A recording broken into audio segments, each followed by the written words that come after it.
and let us all do we can to build a better future. And Daniel, you got a story for the people. What is going on? Okay, this is a really interesting article in a lot of different ways and a lot of different meanings, but it seems that the big fast food chains, like, you know how, okay, let me just back up a little bit. You know how it always turns out to be like, oh, we can't raise minimum wage. Think of all the small businesses, even though we know that most small businesses pay more than minimum wage, and it's really the massive corporate conglomerates of your Walmarts, your Targets, your McDonald's, etc., that actually pay and want to pay that low of a wage. You know, wonderful way that they play it out as if it's not that case. But it's an interesting thing is happening because McDonald's and a couple other places are now saying to their investors, $15 ain't no big deal. Let's talk about it. So, big restaurant chains are telling their investors that a national minimum wage hike wouldn't be a big deal, even as their corporate lobbying groups in Washington fight plans for a $15 minimum wage. Gotta love speaking out of both sides of your mouth at the same time on a topic like this. We share your view that a national discussion on wage issues for working Americans is needed, but the Raise the Wage Act is the wrong bill at the wrong time for our nation's restaurants. The National Restaurant Association. I just want to throw out there that we need to move away from tipped service that eliminates immediately about 25,000 cases of sexual assault, which we've gotten into in previous shows. Again, the only reason that we have a tip service is because of the Depression, well, of the 30s and prohibition of alcohol, which we covered a little bit before. So that's a little aside, but let's continue. The restaurant industry and our workforce will suffer from a fast-tracked wage increase and elimination of the tip credit. The following day, a top executive at Denny's, one of the association's members, told investors that gradual increases to the minimum wage haven't been a problem for the company at all. In fact, California's law raising the minimum wage to $15 in 2023 has actually been good for the diners chain's business, according to Denny's chief financial officer, Robert Vrostek. As quote, as they've increased their minimum wage kind of in a tempered pace over that time frame. If you look at that time frame from us, California has outperformed the system. He said on an earnings call, over that time frame, they had 6 consecutive years of positive guest traffic, not just positive sales, but positive guest traffic as minimum wage is going up. It's like almost as if you pay people so that they're not terrified that they're not going to afford rent. They just, I don't know. They're better at their jobs. Crazy idea. Denny's is one of several publicly traded restaurant chains whose executives told investors in recent months that Democrats' proposed minimum wage hike is not a real threat to their business, even though apparently we've been told the opposite for decades. But I guess it's not, just like we've been saying this entire time. All of the companies have historically belonged to the Restaurant Association, which has led the fight against the Raise the Wage Act legislation from Democrats that would gradually increase minimum wage to $15 from 2025. And a reminder for everyone, if you raise the minimum wage to $15 by 2025, all you're doing is accounting for inflation since the minimum wage was last raised to its current level. So you're basically going from people being paid like, what, $7.25 an hour. Inflation brings that value down to like $3.50. You raise it to 15, you're really just bringing it back to where it was because inflation has increased by 50%.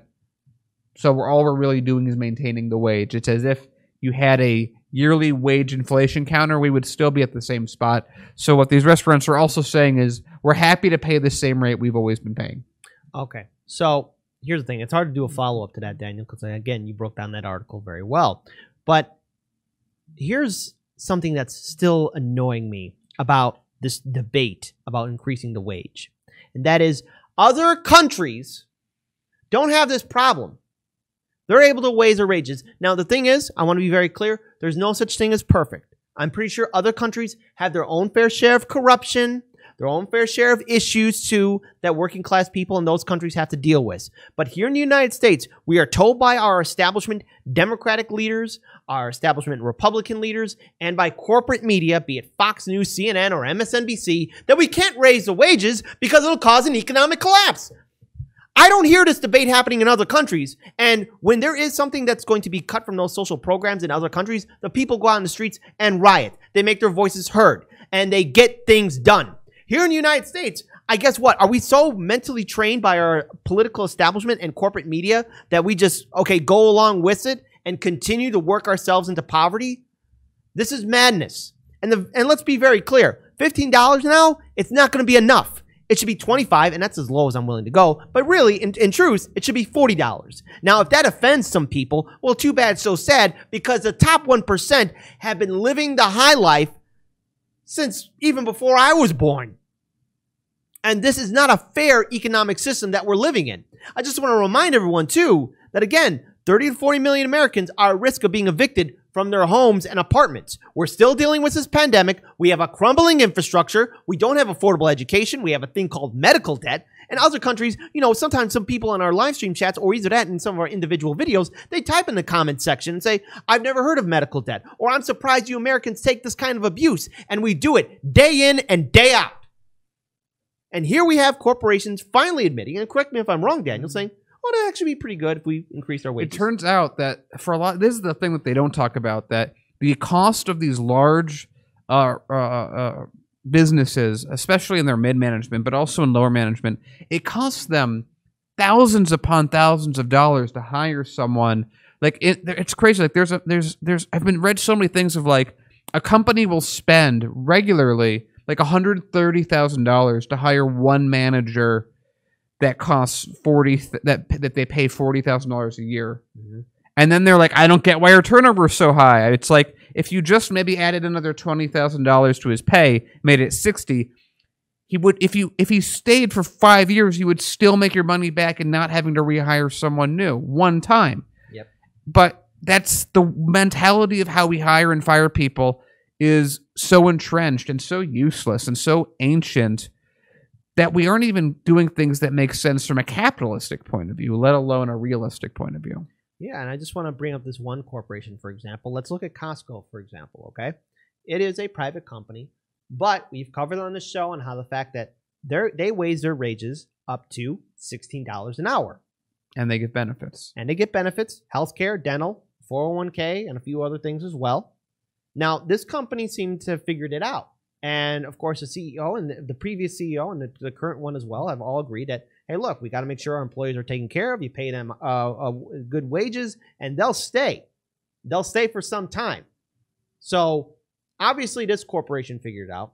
But we have corporations like Walmart and Amazon and now these fast food giants that, on one hand, say, well, no, don't raise the wages. We can't do benefits. We're against socialism. But on the other hand, again, in that article, correct me if I'm wrong, because I know I heard it and I know everyone else heard it, that it's actually good to raise the wages. Yeah, it makes all the sense in the world. You get your employees actually are caring about doing the job, because, you know, if you're being paid nothing, you're being treated like crap by your boss, what incentive do you possibly have to be productive for your business? Agreed. There's none. It's just do enough to get the paycheck.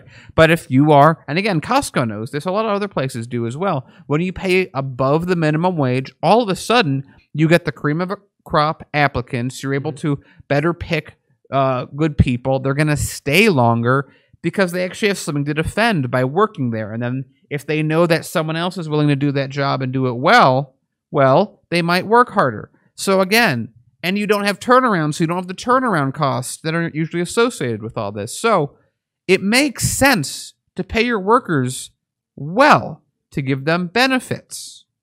Agreed. It's just, though, the entire idea has been before, well, we have so many people that are willing to apply, it doesn't matter. Yeah. It's not a good strategy. Yeah, and plus with everything, prices, food, rent, gas, it's all increasing. The prices are increasing. One thing that's not increasing is the wages. Raise the damn wages. The debate is over. In fact, there was never a need for a debate in the first place. But yet our politicians, let's not forget, our wonderful progressives in the House and Senate, in that first relief bill, no $15 minimum wage increase. But they're saying in this infrastructure bill, something that me and Daniel like to talk about, apparently it might show up. We'll see if that happens and whether or not the Senate parliamentarian puts her foot down on that as well. I'm waiting to see the excuse. Yeah, and if they do pass it, this is the other part of this. If, let's just say in this infrastructure bill, we do get 15 by 2025. That's not even an accomplishment at this point. All you've done at this point is accounted for inflation. You have not raised the minimum wage at all. Minimum wage has, again, inflation has gone up by 50% by the time we hit 2025. It's going to go up by 50%. So doubling the wage, 2 times 0.5 is still just 1. Exactly.